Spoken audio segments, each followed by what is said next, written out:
Hello बच्चों, आपका एक बार फिर से स्वागत है। आज हम समास के विषय में चर्चा करेंगे। समास होता क्या है, पहले उसको जान लेते हैं। समास का मतलब होता है संक्षिप्तीकरण, यानी कि शब्द को छोटा बनाना। दूसरे शब्दों में कहें तो उसमें जैसे योजक शब्द, जैसे और, तथा, कोई कारक की विभक्ति लगी होती है, उनको हटाकर उनको दूर करके उनको एक तरह से शब्द को मिला लिया जाता है। जैसे रसोई के लिए घर है, तो अगर हम के लिए हटा देते हैं तो रसोई घर बन जाता है। तो रसोई घर भी अपने आप में पूरा शब्द है, उससे हम मीनिंग को समझ सकते हैं।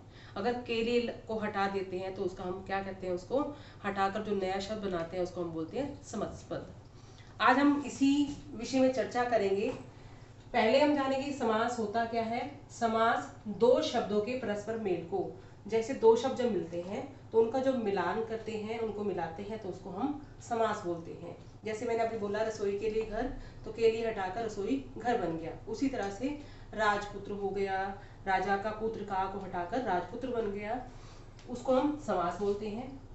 अब समास एक जैसा दिखने वाला संधि शब्द भी है।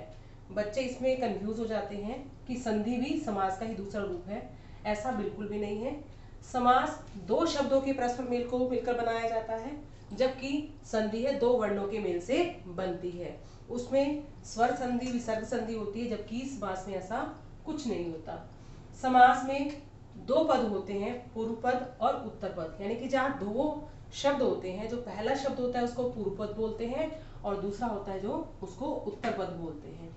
इसमें हम पूर्व पद और उत्तर पद को ही पढ़ते हैं। उसके बाद समास विग्रह क्या होता है। समास विग्रह है समस्त पदों को अलग अलग करना। जब हम शब्दों को अलग अलग करते हैं, यानी कि समास को तोड़ते हैं, तो उसको हम समास विग्रह बोलते हैं। विग्रह का मतलब अलग करना, उसको एक दूसरे से दूर करना, उसको हम समास विग्रह करते हैं। जैसे मैंने आपको बताया था रसोई के लिए घर, रसोई के लिए घर जो शब्द बना है वो समास विग्रह बन जाता है, जबकि रसोई घर वो हमारा समस्त पद होता है। अब हम समास के भेद की बात करते हैं। समास के 6 भेद होते हैं। कई किताबों में 4 भेद होते हैं, 2 भेदों को गौण रखा जाता है, लेकिन जो वास्तव में होते हैं वो 6 भेद ही होते हैं, और हमारे यहाँ पर 6 भेदों की ही व्याख्या को समझेंगे। पहला होता है अव्ययी भाव समास। जैसा कि नाम से पता लग रहा है कि अव्ययी भाव अव्यय से मिलकर बना हुआ है। इसमें पहला पद अव्यय होता है, जैसे कि यथाशक्ति। यथा जो शब्द है वो हमारा अव्यय शब्द होता है। यहाँ पर हम कहीं भी जब देखते हैं तो पहला पद जब अव्यय होता है, उसको देखते ही हम बता सकते हैं कि ये हमारा अव्यय भाव समास होता है। इसमें हम पहला पद अव्यय होता है, अव्यय होने के कारण जो पूरा शब्द है वो भी अव्यय बन जाता है। उसके एग्जाम्पल्स हम अलग अलग तरह से कर सकते हैं, जैसे कि आपके पास जो भी आपके पास बुक्स हैं, किताबें हैं, उनमें से आप पढ़कर उसको अच्छे से समझ सकते हैं। दूसरा है आपका तत्पुरुष समास। इसमें पूर्व पद प्रधान ना होकर उत्तर पद प्रधान होता है, यानी कि जो दूसरा जो पद होता है, दूसरा शब्द होता है वो प्रधान होता है, और इनमें कारक की विभक्ति को दिखाया जाता है। अगर कारक की विभक्ति को जब लोप हो जाता है तो हमारा ये शब्द बन जाता है। और तत्पुरुष समास में कारक की विभक्ति को ही हम चिन्हित करते हैं, और कारक की विभक्ति के अकॉर्डिंग ही हम उनको उसके समास के अनुरूप कह देते हैं। जैसे कि मृत्यु को प्राप्त। अब इसमें मृत्यु को प्राप्त कर्ता कारक में कहाँ पर आता है, कर्ता ने कर्म को, तो कर्म को जो चिन्ह है हमारा वो तत्पुरुष में किस में आ जाता है, वो आप देखिए कर्म कारक आ जाता है। जैसे कि हाथ से लिखा हुआ, से यानी कि कर्ण तत्पुरुष हो गया।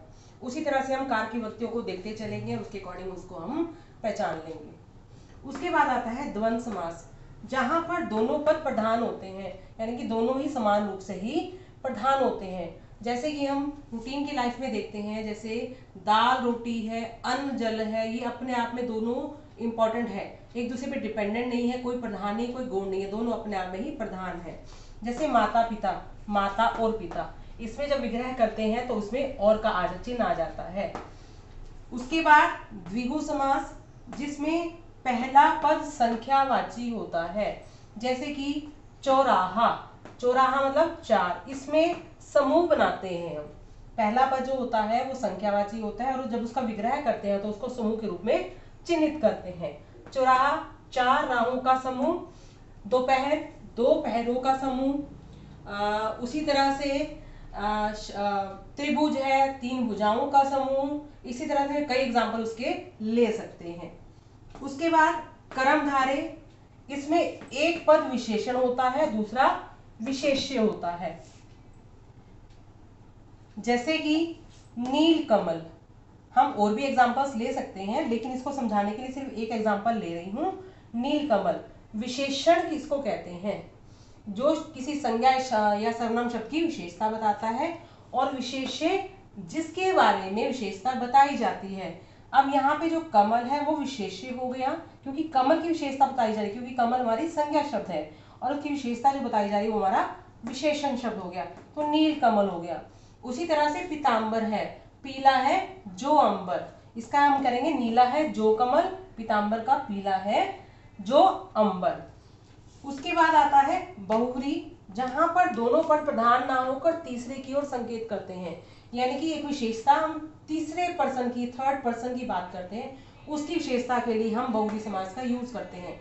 अभी मैंने ऊपर बताया था पीतांबर, पीतांबर मैंने यहाँ पर इसका विग्रह किया था, पीला है जो अंबर।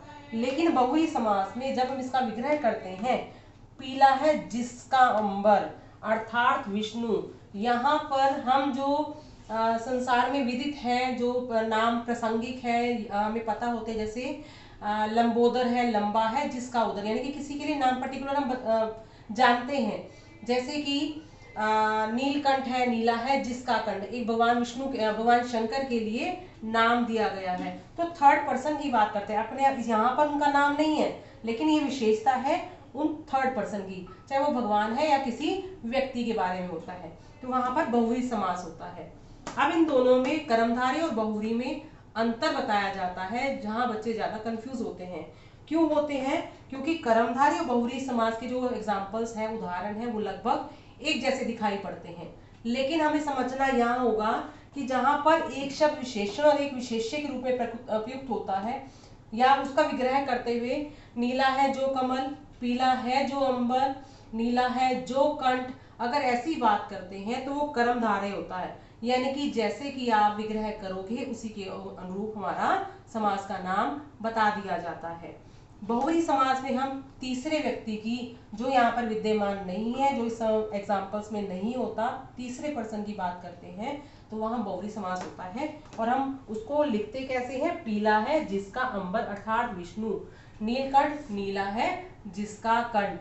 अब बहुव्रीहि और द्विगु में भी कई बार ऐसा हो जाता है कि दोनों समान लगते हैं, बच्चे कंफ्यूज होते हैं कि मैडम हम ये लिखें या ये लिखें। वो यहाँ पे भी वही बात अप्लाई होती है, जैसे कि हमारा है दशानन, दशानन में पहला पद संख्यावाची है, लेकिन हम सबको पता है कि दशानन रावण के लिए प्रयुक्त होता है।